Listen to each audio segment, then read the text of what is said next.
السلام علیکم ورحمۃ اللہ وبرکاتہ۔ الحمد للہ رب العالمین والعاقبۃ للمتقین والصلاة والسلام علی رسولہ الکریم، اما بعد۔ اعوذ باللہ من الشیطان الرجیم، بسم اللہ الرحمن الرحیم۔ یا ایہا الذین آمنوا قوا انفسکم واہلیکم نارا وقودها الناس والحجارہ علیہا ملائکۃ غلاظ شداد لا یعصون اللہ ما امرهم ویفعلون ما یؤمرون۔ وقال النبی صلی اللہ علیہ وسلم: ما من مولود الا یولد علی الفطرۃ فاباہ یہودانہ او ینصرانہ او یمجسانہ۔ معزز سامعین کرام، حاضرین مجلس، آج آپ لوگوں کے سامنے جس عنوان پر، جس موضوع پر، جس ٹاپک پر بات کرنا چاہتا ہوں وہ ہے تربیت اولاد، یعنی اولاد کی تربیت۔ میرے بھائیوں، اولاد ماں باپ کے پاس امانت ہوتی ہے اور اس کی تربیت ان کی بنیادی ذمہ داریوں میں شامل ہے۔ ان کے بچے ان کی رعایا ہوتے ہیں، ان کے وہ ذمہ دار ہیں۔ لہذا اولاد کی خیر خواہی کرنا اور اللہ تعالیٰ کی مرضی کے مطابق ان کی زندگی کو اچھا کرنا، ان کی تربیت کرنا ان کی بنیادی ذمہ داریوں میں شامل ہے۔ میرے بھائیوں، اللہ تعالیٰ قرآن کریم کے اندر فرماتا ہے: یا ایھا الذین آمنوا قوا انفسکم واہلیکم نارا۔ اے ایمان والو، تم اپنے آپ کو اور اپنے گھر والوں کو، تم اپنے آپ کو اور اپنے فیملی والے کو، تم اپنے آپ کو اور اپنے گھر والوں کو آگ سے بچاؤ۔ کون سی آگ؟ وقودها الناس والحجارہ، جس کا ایندھن انسان اور پتھر ہے۔ جہنم کو ڈیزل سے نہیں جلایا جائے گا، جہنم کو لکڑی اور کوئلے سے نہیں جلایا جائے گا، جہنم کو پیٹرول سے نہیں جلایا جائے گا، جس کا ایندھن تو انسان اور پتھر ہے۔ میرے بھائیوں، اولاد کے لیے تربیت کرنا سب سے بڑی ضروری ہے۔ آج ہمارے مسلمان گھروں کے لڑکے اور لڑکیاں کہاں جا رہی ہیں؟ آج مسلمان گھروں کی لڑکیاں آج مرتد ہو رہی ہیں، آج کسی غیر مسلم کے ساتھ بھاگ رہی ہے۔ میرے بھائیوں، ہمیں سب سے ضروری چیز ہوتی ہے اولاد کی تربیت کرنا۔ حضرت عبداللہ بن عمر رضی اللہ تعالیٰ عنہ سے روایت ہے کہ نبی کریم صلی اللہ علیہ وسلم نے فرمایا: کلکم راع وکلکم مسئول عن رعیتہ۔ تم میں سے ہر شخص ذمہ دار ہے اور اس کی ذمہ داری، اس کی رسپانسبلٹی کل قیامت کے دن سے پوچھی جائے گی۔ وقت کا حکمران ذمہ دار ہے اور اس کی ذمہ داری، اس کی رسپانسبلٹی کل قیامت کے دن سے پوچھی جائے گی۔ اور ہر آدمی اپنے گھر والوں کے لیے ذمہ دار ہے اور اس کی ذمہ داری، اس کی رسپانسبلٹی کل قیامت کے دن سے پوچھی جائے گی۔ اور ہر عورت اپنے خاوند کے گھر میں ذمہ دار ہے اور اس کی ذمہ داری، اس کی رسپانسبلٹی کل قیامت کے دن سے پوچھی جائے گی۔ سو تم میں سے ہر شخص ذمہ دار ہے اور اس کی ذمہ داری، اس کی رسپانسبلٹی کل قیامت کے دن سے پوچھی جائے گی۔ اس حدیث میں یہ بتایا گیا ہے کہ ہر عورت اور ہر مسلمان مرد ہر ذمہ دار ہے، اپنے گھر والوں کے لیے ذمہ دار ہے، اپنے خاوند کے گھر میں ذمہ دار ہے۔ حضرت معقل بن یسار رضی اللہ تعالیٰ عنہ سے روایت ہے کہ نبی کریم صلی اللہ علیہ وسلم نے فرمایا: ما من عبد یسترعہ اللہ رعیۃ یموت یوم یموت وہو غاص لرعیتہ الا حرم اللہ علیہ الجنہ۔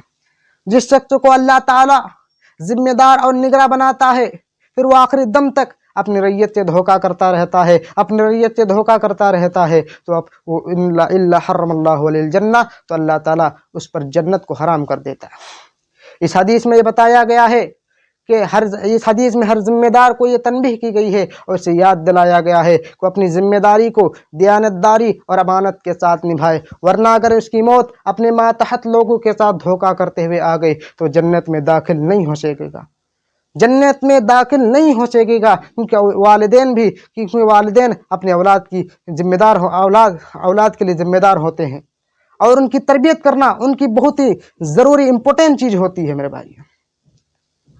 بھائیوں، اپنے اولاد کی تربیت کرو۔ آج معاشرہ کہاں جا رہا ہے؟ آج معاشرہ کہاں جا رہا ہے؟ ہمیں غور و فکر کرنے کی ضرورت ہے۔ میرے بھائیوں، حضرت ابو ہریرہ رضی اللہ تعالیٰ عنہ سے روایت ہے کہ نبی کریم صلی اللہ علیہ وسلم نے فرمایا: اذا مات الانسان انقطع عمله الا من ثلاث صدقۃ جاریۃ او علم ينتفع به. جب انسان مر جاتا ہے تو اس کے عمل کا سلسلہ منقطع ہو جاتا ہے. جب انسان مر جاتا ہے تو اس کے عمل کا سلسلہ بند ہو جاتا ہے. صرف 3 چیزیں اس کے لیے جاری رہتی ہے، ایک علم نافع، ایک علم نافع، اور ایک صدقہ جاریہ، اور ایک نیک اولاد جو اس کے لیے دعا کرتی ہے. اس حدیث میں بتایا گیا ہے کہ جب انسان مر جاتا ہے تو اس کے عمل کا جو اس کا عمل ہوتا ہے وہ برباد، یعنی اس کا منقطع ہو جاتا ہے. صرف 3 چیزیں باقی رہتی ہیں. ان میں سے ایک نیک اولاد ہے، ان میں سے ایک نیک اولاد ہے جو ماں باپ کے مرنے کے بعد اس کے لیے دعا کرتی رہے، اس کے لیے دعا کرتی رہے. جب انسان مر جاتا ہے تو اس کے بچے، اس کے نیک اولاد ہوتے ہیں، وہ اللہ کے بارگاہ میں اپنے ماں باپ کے لیے دعا کرتے ہیں، اپنے ماں باپ کی مغفرت کے بارے میں دعا کرتے ہیں. میرے بھائیوں، حضرت ابو ہریرہ رضی اللہ تعالیٰ عنہ سے روایت ہے کہ نبی کریم صلی اللہ علیہ وسلم نے فرمایا: ما من مولود الا يولد على الفطرة فاباه يهودانه او ينصرانه او يمجسانه. ہر بچہ اپنے دین فطرت پر پیدا ہوتا ہے، ہر بچہ اپنے اسلام پر پیدا ہوتا ہے، پھر اس کے ماں باپ اسے یہودی، اس کے پیرنٹ اس کے ماں باپ اسے یہودی، نصرانی یا مجوسی بنا دیتے ہیں. اس حدیث میں بتایا گیا ہے ہر بچہ اپنے فطرت پر پیدا ہوتا ہے، اور وہ اپنے فطرت پر پیدا ہوتا ہے، اور فطرت پر پیدا ہونے کے بعد وہ صحیح مسلمان رہتا ہے یا نہیں رہتا ہے، اس کا دار و مدار ماں باپ کی تربیت پر ہوتا ہے. اگر ماں باپ نے اس کی صحیح و تعلیم تربیت کا اہتمام کرتے ہیں اور گھر کے ماحول کو نقطہ نظر سے اس کے لیے سازگار بناتے ہیں تو کوئی وجہ نہیں کہ وہ بچہ اپنی فطرت پر انحراف پر جائے اور صحیح مسلمان نہ رہے. اسی لیے میرے بھائیوں، ہمیں ضروری ہے کہ ہم اپنے بچوں کو تربیت کا اہتمام کریں، ہم اپنے بچے کو قرآن حدیث کا تعلیم دیں، ہم اپنے بچوں کو درس کتاب و سنت کا تعلیم دیں. آج مسلمان گھروں کی یہ حالت ہو گئی ہے کہ اکثر مسلمان اپنے بچوں کو کالجوں میں، اسکولوں میں پڑھاتے ہیں. میں منع نہیں کرتا کہ اپنے بچوں کو اسکولوں میں نہ پڑھاؤ، میں منع نہیں کرتا کہ اپنے بچوں کو کالجوں میں نہ پڑھاؤ، لیکن پہلے انہیں بنیادی اور فاؤنڈیشن، بنیادی ضروری اسلام کے دینی ضروری علم ہوتا ہے ان کو پہلے سکھاؤ. وضو کا طریقہ سکھاؤ، نماز پڑھنے کا طریقہ سکھاؤ. میرے بھائیو، یہ سب سے ضروری چیز ہوتی ہے. اور آج بدعت ہو رہی ہیں، آج مسلمانوں کے گھروں میں گناہیں بہت زیادہ عام ہو رہی ہے. میرے بھائیو، اپنے بچوں کو اور اپنے گھر والوں کو آگ سے بچاؤ. اسی لیے اللہ تعالیٰ قرآن میں فرماتا ہے: یا ایھا الذین آمنوا قوا انفسکم واہلیکم نارا. ایمان والو، تم اپنے آپ کو اور اپنے گھر والوں کو آگ سے بچاؤ. آگ، جہنم کی آگ کیسی ہوگی؟ اللہ کے نبی صحابہ کرام کے پاس بیٹھے ہوئے تھے، اچانک ایک آواز آئی. اللہ کے نبی نے فرمایا: اے میرے صحابہ، کیا تم جانتے ہو یہ آواز کہاں سے آئی؟ صحابہ کرام نے کہا: اللہ کے نبی، اللہ اس کے رسول ہی زیادہ جانتے ہیں.